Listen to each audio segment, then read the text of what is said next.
Star Wars Outlaws. This will be a spoiler review. The game has been out for a while now. I'm always pretty slow with my video game reviews. I do like to beat the game and do like the majority of all the side quests, so it takes me longer. You know, part of it's getting the full video game experience. Like, you want to do all the side stuff and the main quest to kind of feel like how good the whole game is. And also, I don't know, feels like more fun to do the side quests before you beat the game, because it feels like they're a little bit more important than they should be. You know, you're on a grander mission. The game itself, I'm giving it a 3 out of 5. I think that's a little high, but that's coming from a big Star Wars fan. So if you're hanging out and people speaking Huttese and those Jawas are running around, you know, talking in the background, it's gonna make me happy. It's gonna get a little extra higher score with me. Overall, gameplay wise, the quick version, there's a lot of similarities to like the Red Dead Redemption games, but just kind of like a watered down version of it. You know, you're an outlaw and you're rewarded for doing, you know, outlaw stuff. You know, there's like a wanted system. You get in trouble with the Empire, they're coming after you. You know, you got a version of the Deadeye, except here's Adrenaline Rush. So it's like, you know, in this open world. So there's a lot of surface similarities there. You even card games you can play. Well, one card game, and like I said, it's just got that Star Wars package around it. There's also loses a little bit of originality because I played Star Wars Jedi Fallen Order and Jedi Survivor, so I was already in a video game world where it's Star Wars, and you got a lot of the tropes from games, and like now it's another Star Wars game. There's a lot of the similar tropes, so it loses a little bit of like newness, I guess. But at least those games all feel like even though it's different video game studios, they all feel like one coherent universe. The story's pretty simple, really. It's the shit hits the fan, you kind of go on the run, and then you're off of this chance at a really big heist that's going to save your ass, and you got to put together a crew first, and then there's this big heist. And realistically, I mean, there's a lot of side quests tied to that, but that's the gist of it. It's a lot of ways it shouldn't take that long to beat the game. I don't know what the normal time to complete the game is. And then there's just lots of double cross left and right to the story.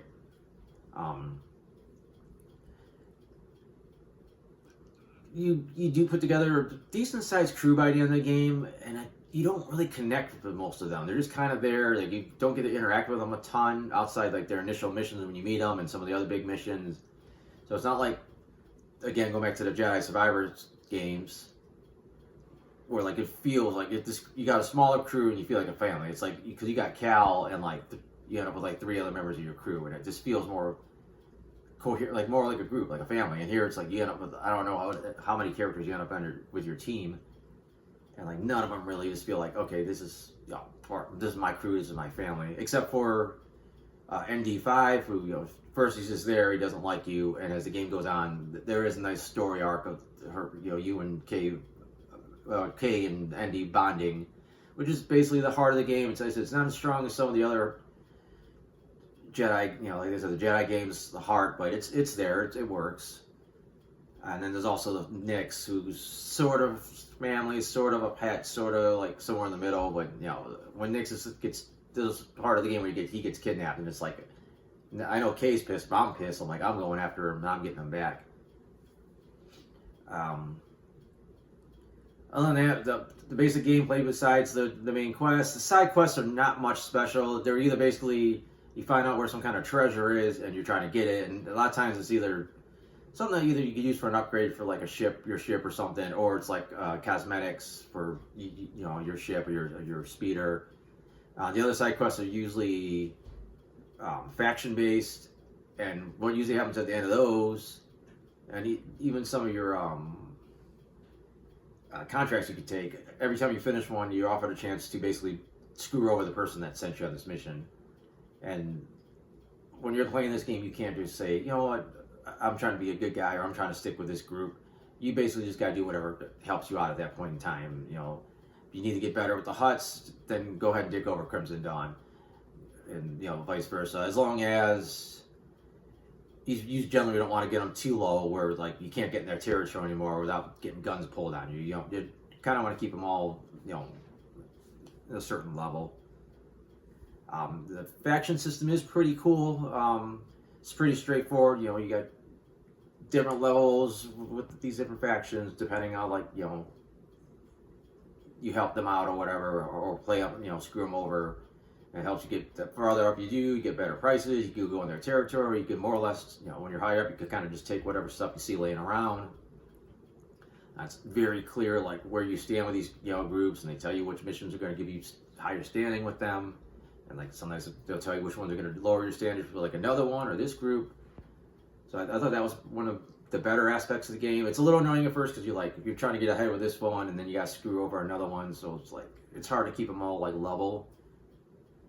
And then the Empire is just the Empire. Like you can't do any favors for them. They're always gonna come after you once you do some shit with them.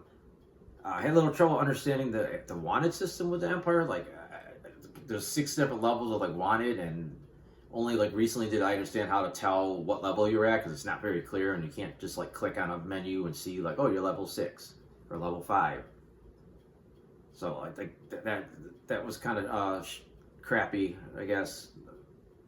There's also stuff in there early on. It's like it's not very intuitive. Like when you first have to use Nix for stuff, like you don't. It doesn't do a good job explaining how to do anything. It's like okay, like the screen turns bluish and there's like different icons. It's like, well, what does any of this mean? Like how do I do it? And like getting Nix to do what he's supposed to do. Like I thought it was like really confusing at first. Once you get used to it, Nix is like ridiculously helpful. But early on, it's like, and even then later on, sometimes it's like you're trying to get him to do one thing and it's too close to something else, so you want him to go distract someone, and he keeps trying to blow something up. I mean, you're generally not going to do it by the wrong one by accident, but you could actually do it by accident and screw yourself over. And I don't think there's any way to recall him once he goes out there.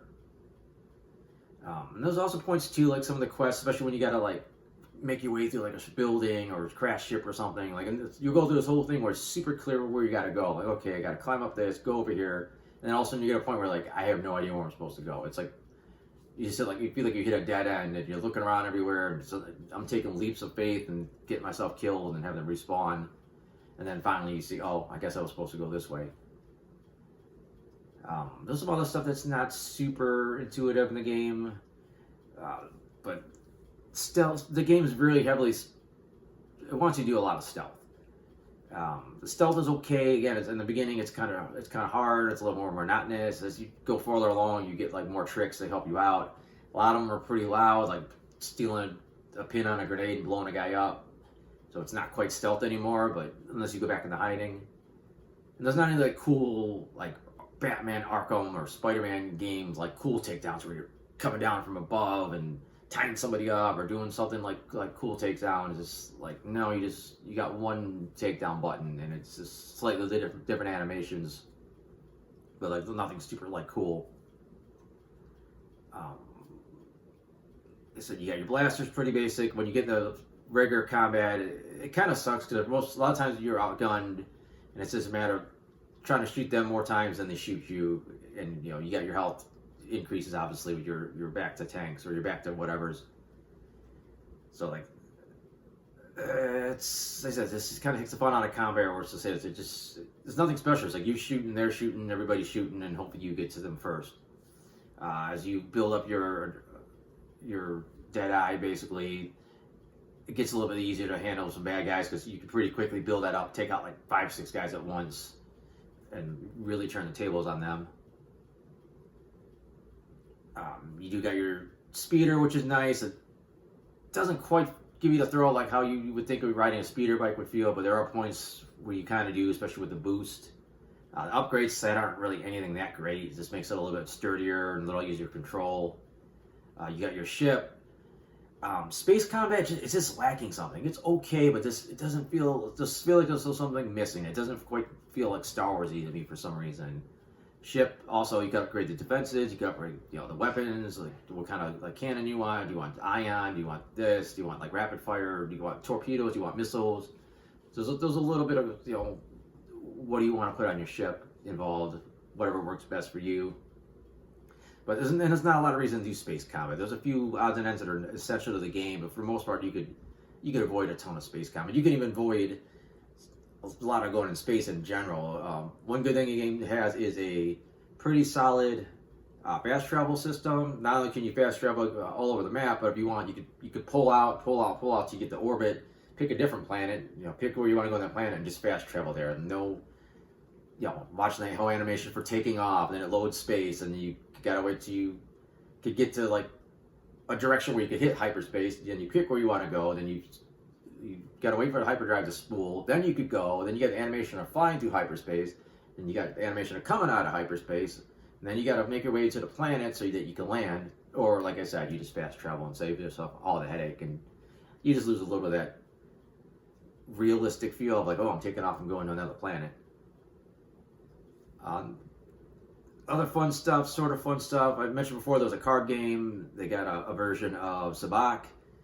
It's relatively easy to learn it. It's kind of like a poker with maybe a hand of blackjack. You could cheat, and it's actually probably encouraged to cheat, but there's a lot of luck involved, and it's not fun enough where like every time you pass a table you want to sit down and play for like a while. Like Red Dead, I'd pass the dominoes table or blackjack table. Sometimes I'd sit there and play for like an hour. This game, it's like, I'm really only playing is I'm trying to win something or move on with a quest, because there is a high roller quest. I don't know if there's a hell of a lot more. The game is kind of glitchy. When you got a game with a lot of quests, you'll finish the quest and it still shows up on your menu that it's not done. You'll collect the treasure, but your map still shows that the treasure's not collected yet. Certain things don't spawn like they're supposed to.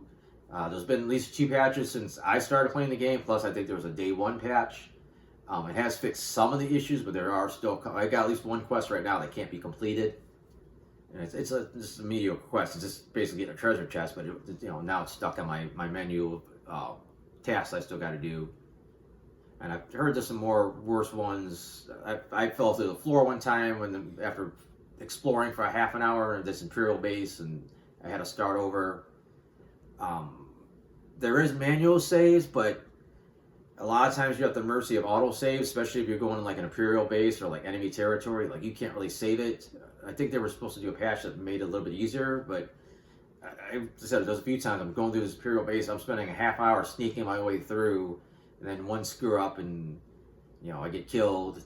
And because he said then earlier, especially early in the game, they outgun you, and then next thing you know, I got to start over, go way outside the base, make my way all the way back to the base, sneak in again, and it's so frustrating.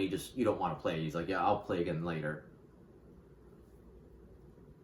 And like I said, as far as I know, there was not much post-game content. It's just a matter of cleaning up like what you may have missed. And like I said, most of it's just nothing special. It's a lot of cosmetics or like good parts for upgrading your speeder or your ship. But if you've already upgraded all those, then it's like, who cares? You do got some pretty cool upgrades for your characters. You definitely want to unlock the expert quest as quick as you can, and a lot of them will really help you out.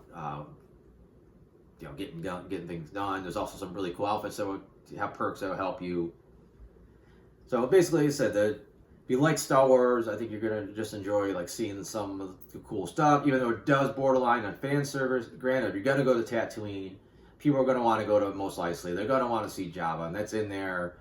And I said it makes sense that you're there and you're going to see this stuff, but then sometimes it does feel it's a little fan servicey, like, oh look, there's Han and Carbonite, or oh look, if you look through this vent at the right time, you'll see like Boba Fett chilling over there. So like sometimes it borders on fan service, but again, I enjoy the Star Wars experience. The game itself, it's like a watered down version, like I said, of a Red Dead or a lot of other open world games. There's not a lot of originality. It does mix it up because you do get to go to space, and you're shooting your blaster, and those stealth, and you get your speeder bike, and a few other odds and ends. But like I said, overall, I thought it was fine.